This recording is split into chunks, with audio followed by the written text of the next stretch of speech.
with all of our interactions with people who are doing acquisitions, there's a lot of people who talk about wanting it, but there's very few people who actually go through with it, especially in the face of rejection and rejection and rejection. This is not a pretty business. This is not something that you think you can passively run. To go from zero to even 10 million in 1 year is pretty outstanding. If there's one thing that moves the needle for me the most, it's cold calling. I've made over 2,000 calls. The success is in the work that you're avoiding. You're just chickening out of doing the work.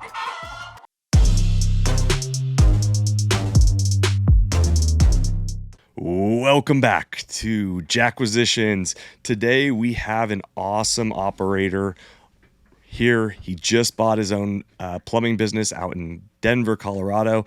Elias, what's going on, man? What's happening? Thank you for inviting me. Elias, we have a very interesting way that we connected. You were cold calling, or actually, I think it was emails. You sent out a bunch of emails to prospect businesses you were looking to buy. Me being the person I am, likes to talk to everybody. And so we got on a phone call and had a few phone calls actually about just the space and you and me and how we could all potentially work together. But it didn't end up panning out, and you ended up buying a plumbing company in Colorado, correct? Well, I come to find out it's more of a water heater company more than anything. 90% of their revenues are done servicing and installing tankless water heaters, but I'm trying to grow up into a real plumbing company. But yeah, basically what you said, you hit the nail on the head. We had that conversation, by the way. Yeah, we did. Not to cut you off, I just we had that conversation before you bought me, saying like, hey, I think this is one of those tier 2, like water heater only, and you're going to run into a scale issue at some point, but super interesting.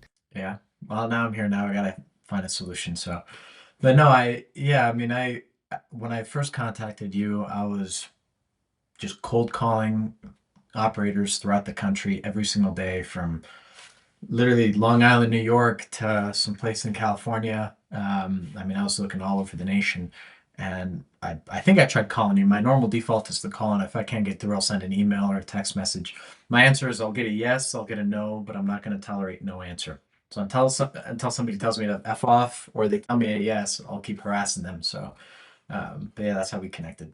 One of the most common and expensive mistakes that I see in acquisitions in the home service space is not getting serious about accounting. Whether you're buying a business or you're already running one, you need the right financial partner to save you time, money, and headaches. That's why we partnered with Appletree Business Services. They are a one-stop shop that'll help you get through the due diligence process, but then they'll partner with you after to help you out with payroll and bookkeeping and taxes. They know home services. They're fluent in tools like ServiceTitan and HouseCall Pro. If you're tired of the surprise tax bills or an accountant who ghosts you when you really need them, Appletree's the upgrade you deserve. Listeners of the show can get a free tax and financial review, and if you're buying a business, they'll give you 10% off quality of earnings. Just head on over to appletreebusiness.com, talk to Patrick, click the link, let them know Jack sends you, and they will take care of you.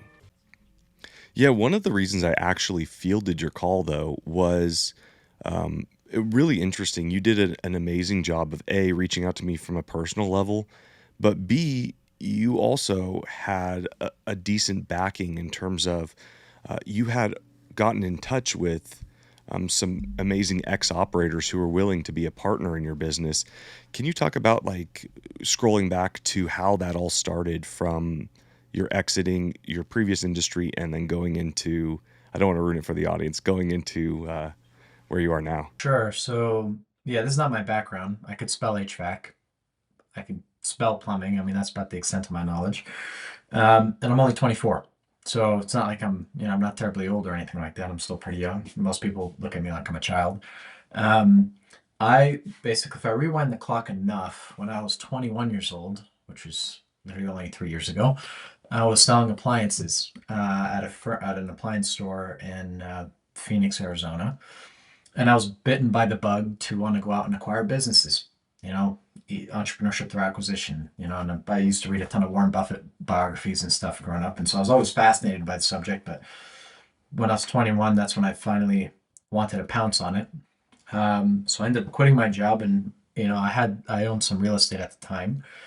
So my natural progression was, oh, I want to upgrade from residential housing to commercial. And well, hey, there's a big senior population in Phoenix, so why don't I do assisted living? So I quit my job and I very quickly realized that my alligator mouth overloaded my hummingbird ass because it took me almost 2 years to find my first business. And then I ended up acquiring an assisted living facility in Phoenix. And again, same thing. I don't know anything about assisted living. It was just a mind-numbing process of cold calling hundreds and hundreds and hundreds of people until somebody finally sold me their business. I learned a lot throughout that process, but about literally, I think 4 or 5 months into running that business, I realized I hate healthcare. I don't know, this just doesn't turn my crank. And so it was a completely disappointing buildup of 2 years. And I also realized that I was really spinning my gears because a lot of people that would want to sell their business, they want to sell the real estate with it.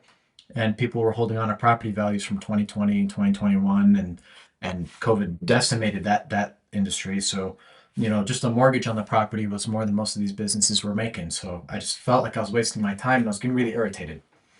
So naturally, starting to think, what do I want to do in the future? And at the time, I was actually at my property, and I was calling we had like a little orchard, like bunch of trees on the property. And so I had a gentleman come over to trim all the trees, and I wanted him to do the citrus trees. And this is May of last year. And I said, "Could you do our citrus trees?" And he said, "No, well, you got to do that in January. It's not the time of year, so you have to call me out here in January." And so naturally, I said, "Could you put me on the schedule?" And he said, "Well, I use a paper calendar for all my bookings, and the paper calendar doesn't come out until October. So call me in October to schedule you." And in my mind, I was thinking, "What the? Is this how the trades are run?" I mean, Yeah. there's just what? And so naturally, I started thinking about the trades. And it's May in Phoenix, Arizona. It was hot as hell. So it really didn't take much to figure out I want to do air conditioning. I want to do HVAC. But I know nothing about it. So, I'm smart enough to at least know that I don't know everything. So the first thing I did is I went to surround myself with people that do know. Um, so again, I just kind of went for the top. And I mean, I reached out to Tommy Mello. I was texting him. He set up a call with, again, I'm a salesman by trade. Which, I mean, that's a huge first step to just be like, hey, I got a hold of Tommy Mello. He runs a, $400 million garage door business, but I was able to grab his phone number and start texting him. Well, it's online. You just use the databases. There's like Yeah. usphonebook.com or instantcheckmate.com. There's a lot of them. So he ended up setting a call with the CEO of his portfolio company, and they ultimately said no. So I just kind of went down the line, got through to Chad Peterman. He scheduled a Zoom call like months out and then missed the call, and I kept trying to chase him down. But ultimately, I ended up calling the owner of a company called George Brazil, which is a household name in Phoenix, Arizona. And lo and behold, God love his soul, Jim Probst answered, and he invited me to have a tour of his office. And he has like a 40 or 45,000 square foot office in Phoenix. Mm-hmm. And with 250 or 260 employees, it's a mammoth operation. And man, I sold my heart out. I sold my heart out, and the whole idea was, I don't know what I'm doing, but I'm young and I have piss and vinegar in my blood, and I want to kind of go out and do this. I just need somebody to show me the way. And he was willing to take me under his wing, and so I'm very grateful to him. He's taught me everything that I know about this business. He's mentored me throughout the process. He also tried to scare the hell out of me to not do this. He went through a period of Which time. is good. He went through horror I story always say that's after good. horror story Yep. after horror story, and I'm pretty sure I actually even called you one day, and I said, Mm-hmm. "Hey, Jack, God, my chairman's been telling me Tell all me these these aren't stories, real. and I just Yeah. wanted your confirmation." I was like, "Is this real or is he bullshitting me?" And you said, "No, it's real." I mean, I know you've had a tough start in the beginning, and I talked to a few other people. I think, is it Nathan Lindley? Is he a guy in? Yeah. I got Nathan's a good guy down in Texas. talked to him too, and yeah, I think he told me he was like a week away from bankruptcy once, and until he turned everything around. So, man, I was scared for a bit, but ultimately I said, "Hey, whatever. I made my bed. I got to lie in it. I decided to do this, so I'm going to push forward anyway." Um, Super interesting. So that's where, I mean, in terms of people who actually want it, there's a lot of people who talk about wanting it, but there's very few people who actually go through with it. And with all of our interactions with people who are doing acquisitions, one of the greatest signs that someone is really going to complete that acquisition is actually their tenacity to be able to do cold calls and talk to people in industry. And so I know with me that blew me away in the fact that you're able to get a hold of kind of these top guys at these top companies and then keep going, right? Just keep pounding Yeah, pavement until I appreciate that. it's a huge indicator that somebody is going to be successful is their ability to just continue, especially in the face of rejection and rejection and rejection. Because most people in the industry give up. They give up after 3 or 4 times, and then they go, this doesn't work, and then they go on and they go onto a website like Biz Buy Sell and try to find something. But truly, you get the best deals through that networking. And so, how did you find Hot Water Now? Cold call. He didn't answer a cold call, so I sent him a cold text message, and then he responded, and then we got into yeah. I mean, every deal that I've ever had, whether it was the assisted living business I bought, the water heater company I just bought, or if all goes to plan next week, I should be picking up a plumbing, air conditioning, and electrical business. That was a cold call. Um, Everything has come off market, and so literally, you spend $1,000, you could buy a leads list of like every business you could possibly imagine in a particular industry in your market, and you just go down the list and you just keep calling and calling, and eventually people will tell you to it. They'll give you a no, or they'll give you a yes. And so you just keep making the calls, and they're mind numbing. I mean, don't get me wrong. I'm like, they suck. I don't enjoy doing them, but in order to be successful, you have to just do what's necessary. I don't get to do what I'm comfortable doing. You have to succeed in doing what's necessary. So I have no choice. Well, there's also a really interesting term. What is it? It's market stop. No, not market stop. I forget. Someone was talking about it at SM Bash. But the point being is that we as owners get inundated with so many emails. Oh, I received 7 yesterday. Hey, do you want to sell your business from some third party that's sole job is to acquire or to set appointments for business acquisitions. And so to actually stand out and to physically find phone numbers and physically call owners, if I got a voicemail that said, "Hey Jack, I'm a local business owner and da da da da da," I'm much more inclined to respond to that or at least pay attention to that versus the 10,000 emails I'll get in a year asking to buy my business. Like I just don't even respond to most of them. Yeah, well, you have to And then stand not to out. mention now with AI garbage, like the AI garbage, they just blast AI, and you're like, I know this is AI. I know, like you've not looked at my business. Half of the time, it's the wrong person. They're saying, "Hey, John Wilson." I'm like, I'm not I've John Wilson, actually, buddy. I've You got the even wrong learned, business. I don't even introduce myself when I make a cold call. People don't even know my name until I'm about halfway through the call. I actually got rejected today. I called a guy in Denver, and he said, "First of all, I don't even know your name. I mean, who are you?" And no, I'm not interested in selling my business. But it's simple. You just call someone, "Hey, Jack, yeah, yeah, hi, I'm in the plumbing and air business. I was just, curious if you'd entertain an offer on your company. I'm just looking to grow within the market or something." And you just come up with something. And I also realized there's a difference between a suspect and a prospect. So a suspect is somebody that will return your calls. A prospect is somebody that will actually sell you their business. And so I also realized you could say everything wrong on the phone. If somebody's really motivated to get out of the business, you're not going to have. It's like if a girl likes you, it doesn't really matter what you say. The relationship moves forward, right? It's kind of like when you're texting, you're trying to get the right words to say or something like that. She's not interested, right? Yeah. So it's just a volume game. I mean, you literally have to go through hundreds and hundreds and hundreds of contacts with people, and eventually you'll figure out, okay, this guy's desperate. And I don't mind maybe going into the story of Hot Water Now, but even then, just to take a step back, I realized I needed a team first because I don't know what I'm doing. If I immediately go to start looking Hmm. at businesses, I mean, I'm not even gonna know what to say or how to do due diligence or how to run it. I mean, I don't know any of that stuff. So I wanted to get a team in place of strong operators that know what they're doing, and that could really kind of give me the clout and expertise that I need to open up doors. I actually, in hindsight, I don't know if it was necessarily important I did this, but I wanted to get somebody I didn't have to explain about. So technically, the CEO of Costco owns 2% of this company, and he's definitely the biggest hitter I was able to get in contact with. So he ran Costco for 12 years, and he was worth like a third of a billion or something like that. So if you Google him, there's pictures of him with like Joe Biden and Obama and all that stuff. So, but the reason for that was like, okay, when I go to do due diligence or acquisitions in the future, I wanted to, when I approach a bank, I'm just not an idiot saying, "Hey, I'd like a couple $1 million, please." It's I'm a representative of my team. We have a very deep bench of operators. We're looking to acquire and operate and scale these companies. So and so, it gives me a lot of borrowed credibility, as they say it, I think, in the marketing industry, borrowed credibility. So I needed to ride the coattails of my team, which I've definitely taken advantage of that, and I'm very appreciative of it. Um, but ultimately, I also realized, I don't know if you've ever read the book Good to Great, but it's my favorite business book. And they talk about who's on the bus is infinitely more important than where the bus is going. And I'm very glad I took the opportunity to build a team first, because we've been able to morph and pivot. Because we even flew out to Iowa to go look at deals. We were going to go to Long Island to look at deals. Then ultimately, Jim stopped me and said, "You can't run these businesses remotely. Do you want to live in Iowa?" I said, "Hell no, I don't want to live in Iowa." He said, "Why the hell are we going out here to look at?" So he's taught me a whole ton, and he's definitely set proper expectations. And he reminded me very frequently that this is not a pretty business. This is not something that you think you can passively run, or that, it's all the biz buy sell listings that say turnkey operation, absentee owner. I mean, that's all just Owner.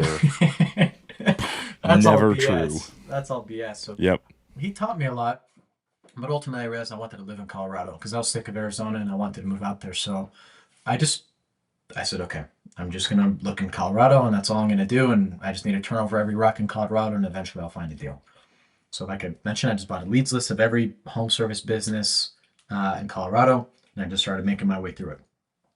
And eventually, after making enough cold calls, actually, this deal that we might be closing next week was actually the very first person to say yes. This is a deal that's just been taking a long time to work on. Mm-hmm. But ultimately, I got in contact with the seller of Hot Water Now, and had a conversation with him. So sorry to stop you before you go on to that. I think this is a really interesting topic. How many people did you call before you got your first, I'd say, viable yes, right? Because there's lots of people who are like, yeah, maybe, if you give me $200 million, I'll sell you anything. But realistically, how many calls did you have to make to get to a position where you had a legitimate yes? Oh, I mean, I've lost count. I mean, I know I made over 2,000 calls in total over the last To the Denver couple market years. alone? No, not in the Denver market alone. In the Denver market, I've made several hundred for sure, but I don't know the exact details. Okay. But it was a lot. It was a lot. I think that's still, like, even ballpark is still really important, because if somebody's listening to this and wants to try this strategy, like, how many calls after the first 100? I just don't want them to get discouraged. It takes 200 calls, 300 calls to get there before you get a maybe or a kind of a yes, and then you have to work that deal through. For every 100 phone calls of people I actually get through to, because even most of the calls I make, you're not even getting through to somebody. But for every 100 conversations, maybe 90 or 95 will say no. 5% might say yes, I'm interested, and maybe only one is actually feasible. And then even then, it's a shot in the dark if you're actually going to be able to make a deal. Because there was a deal I was looking at recently in a rural market here in Colorado. The business wasn't even making any money, and the guy wanted $2 million for it. And I said, "How did you substantiate that number?" He said, "Well, all the assets that and it's just yeah." And I realized this. Yeah. So yeah, it just takes a lot of volume. It takes a lot of volume. And one thing that has made this specific industry more challenging, there is a lot of unprofitable companies. I would say the vast majority, probably 80% of all the financials I've seen, these businesses are losing money, or breaking even, or something, or making such a marginal profit.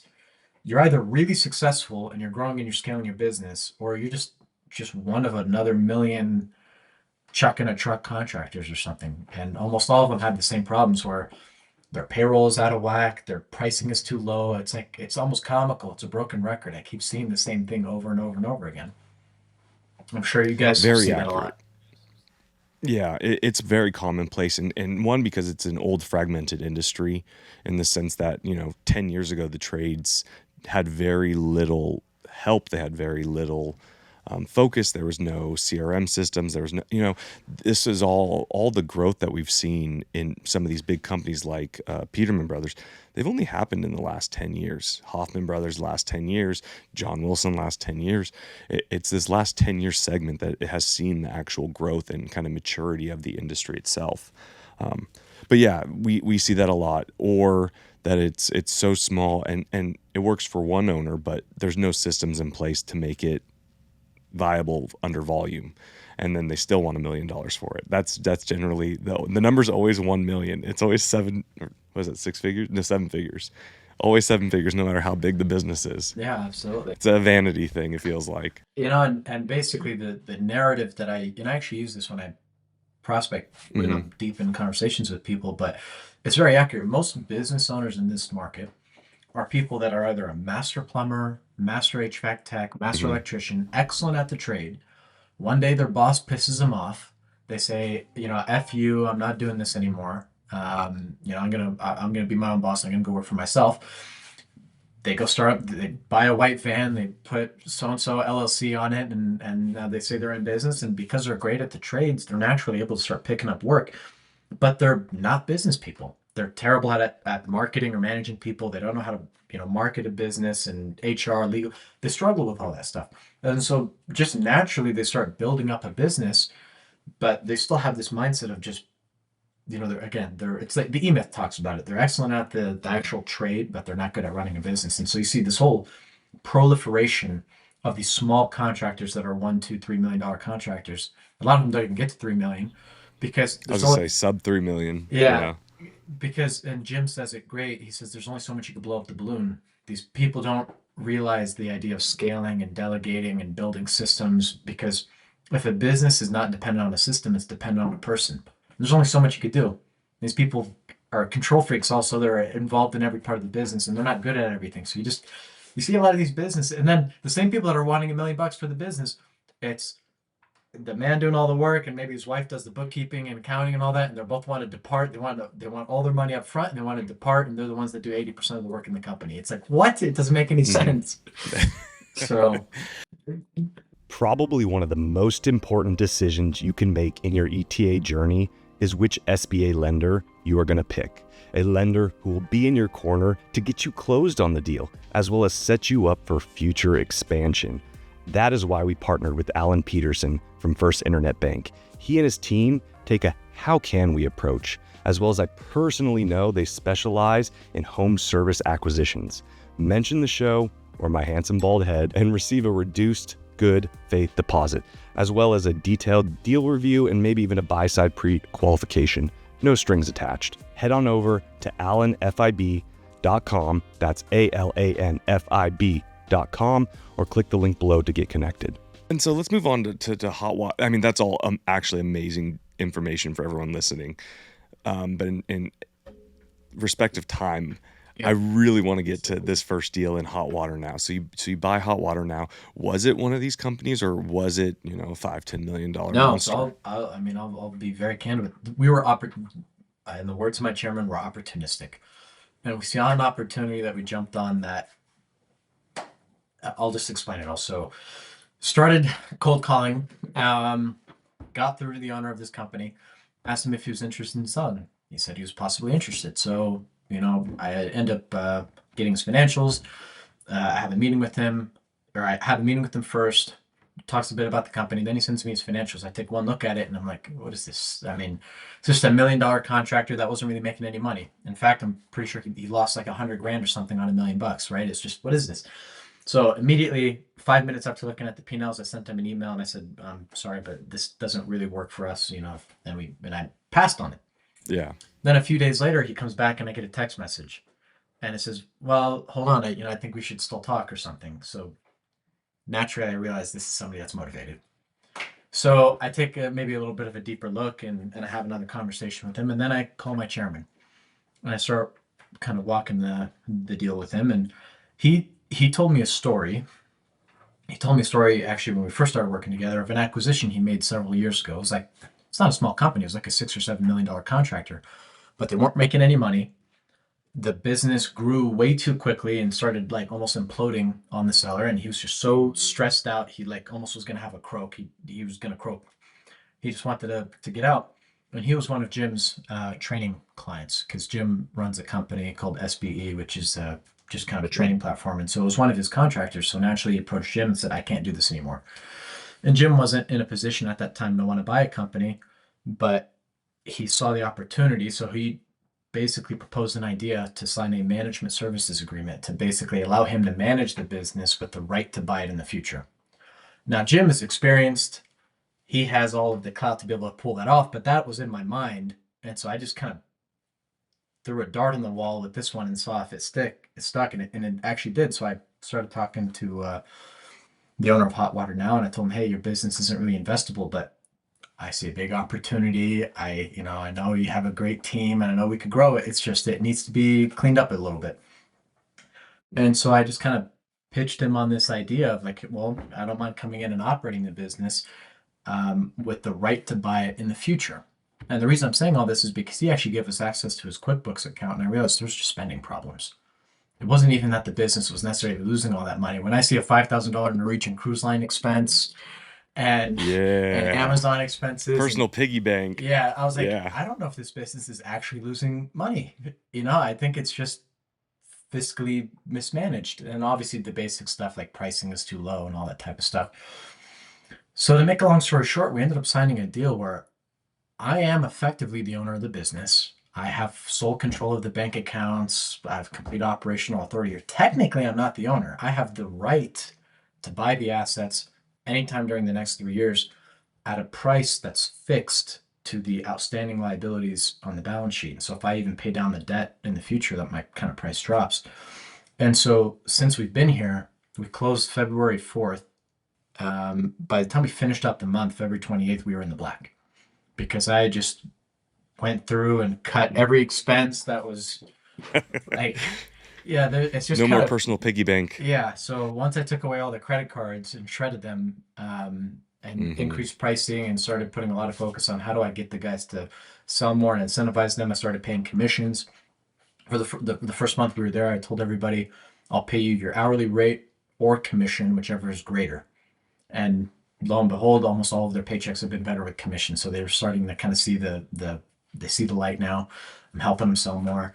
And so I'm sure it could have panned out a lot worse. I'm sure people could have quit on me the first day or something, but at least where we're at, the way the agreement was written is I had no liability other than I could have wasted my time if things didn't work out, but I could have walked away technically, but I think, that's not really my personality. It's like, I just got to fix this now. But, incredibly interesting. That's a really creative way. So we hear a lot about creative financing in these deals like this and reducing risk and reducing liability. And this sounds like a wonderful way to do it. And like you said, there's no financial risk on you personally, which I think is a big point to your first deal is, right? Most of the time people are signing PGs. They're personal guaranteeing all of their assets. And like you said, you had real estate, so that would have to go up. And so there's a lot of moving parts there.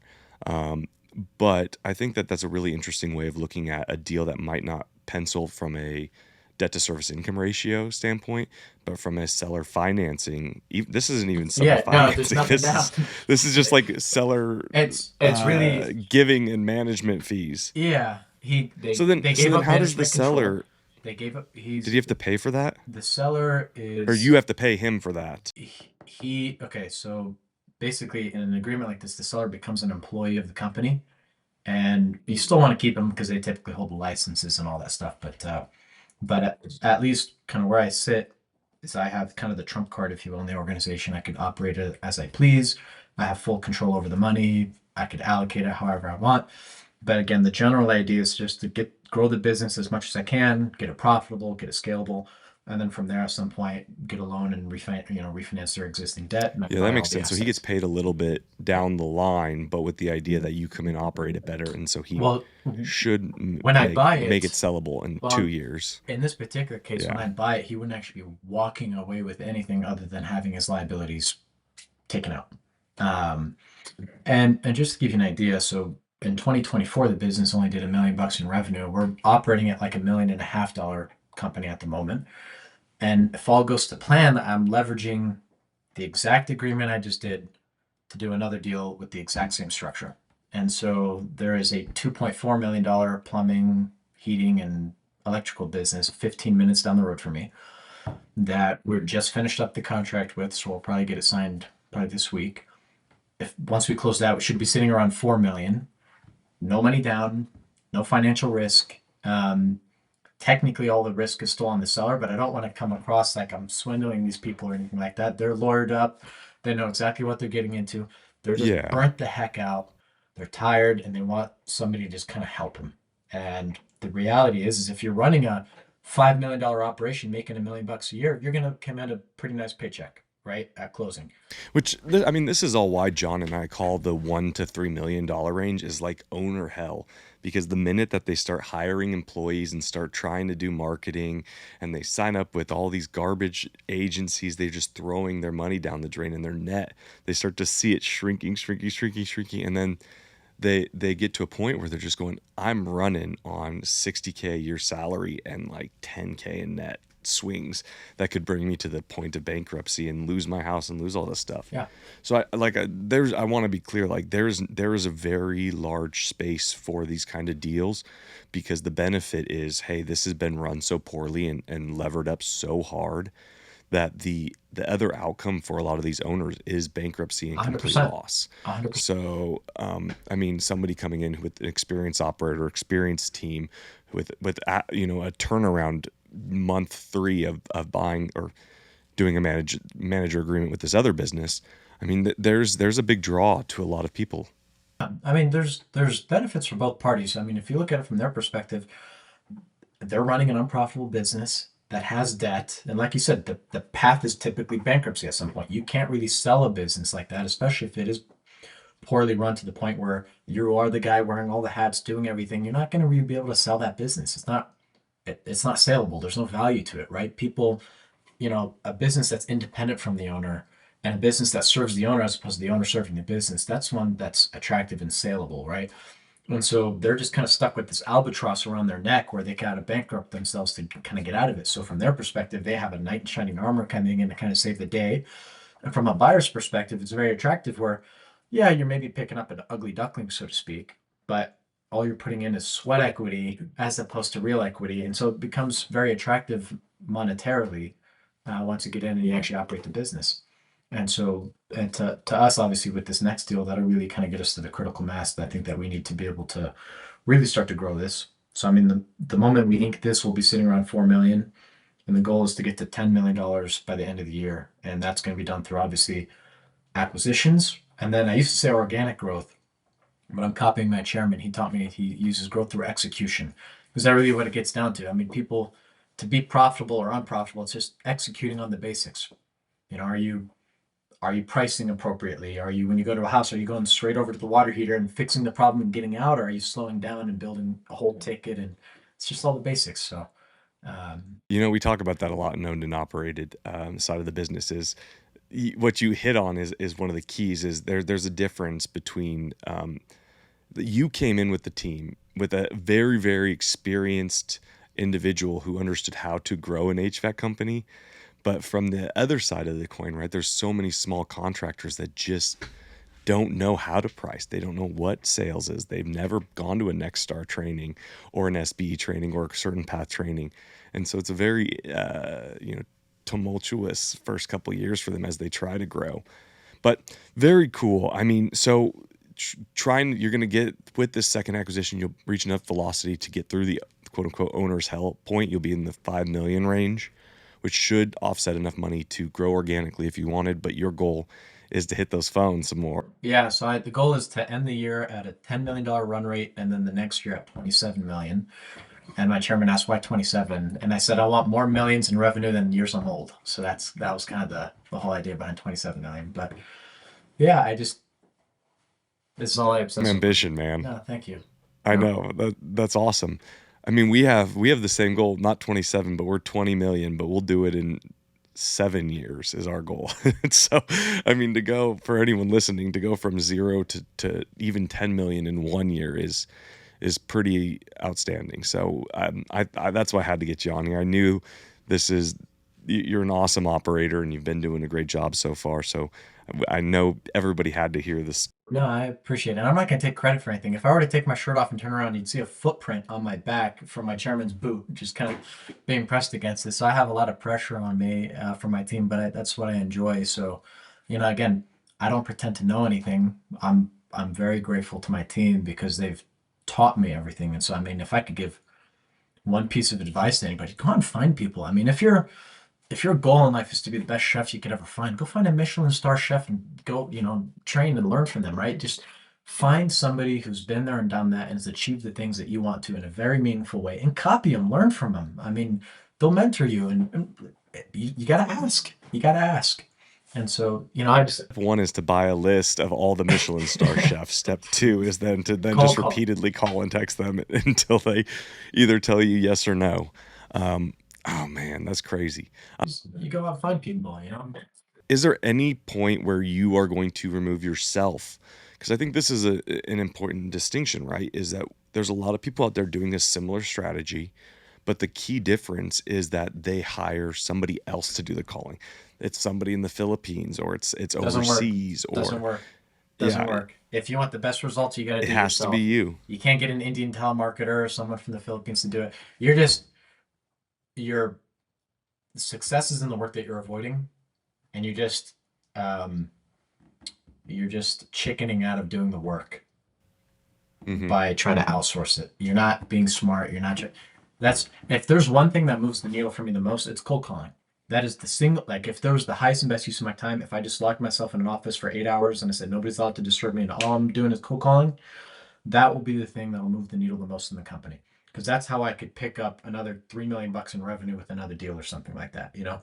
So if anything, that's the only thing I should be doing. So I actually want to pull myself out of the operations more than anything.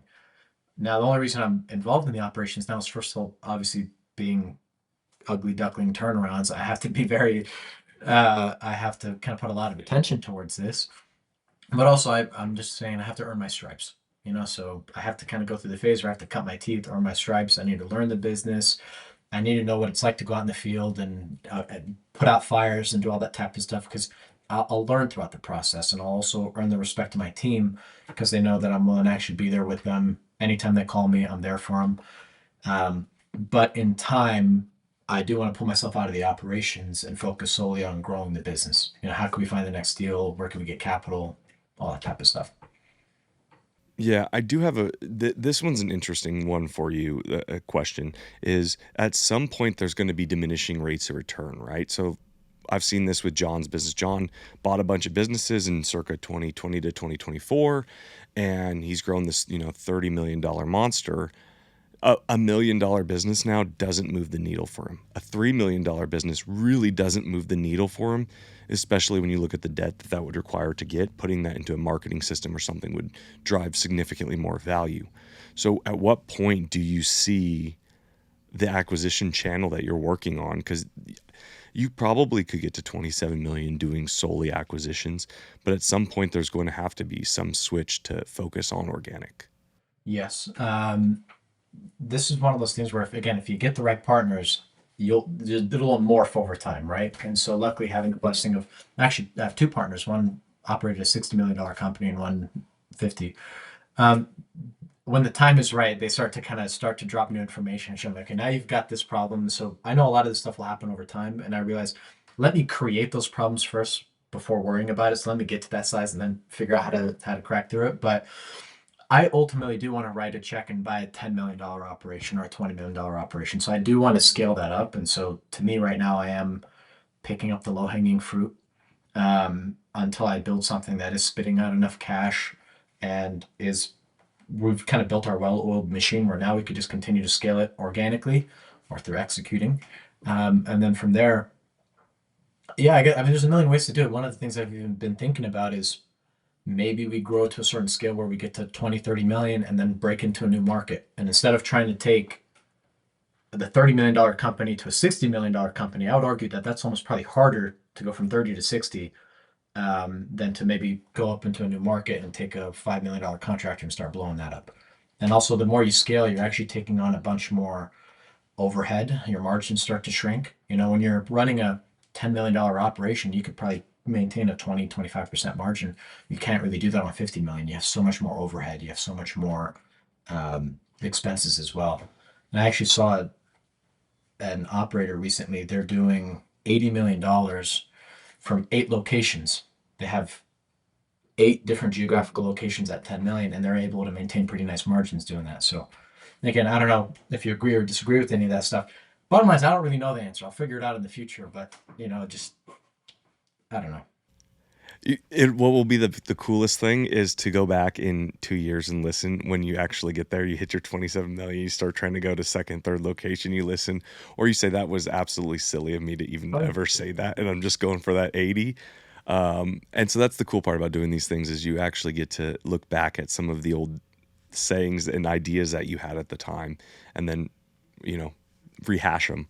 So very cool. Elias, if people want to get a hold of you or if they want to, follow your journey, how do they get a hold of you?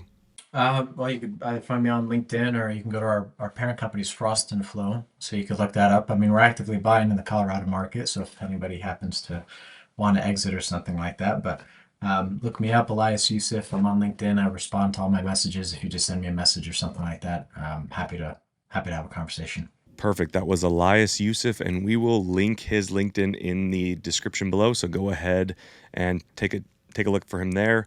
Leave us a 5-star review wherever you listen. We're trying to grow this Jackquisitions thing out, and so we'd love to hear your thoughts. Send us an email at info@ownedandoperated.com if you have any suggestions, and we appreciate y'all. Thank you much.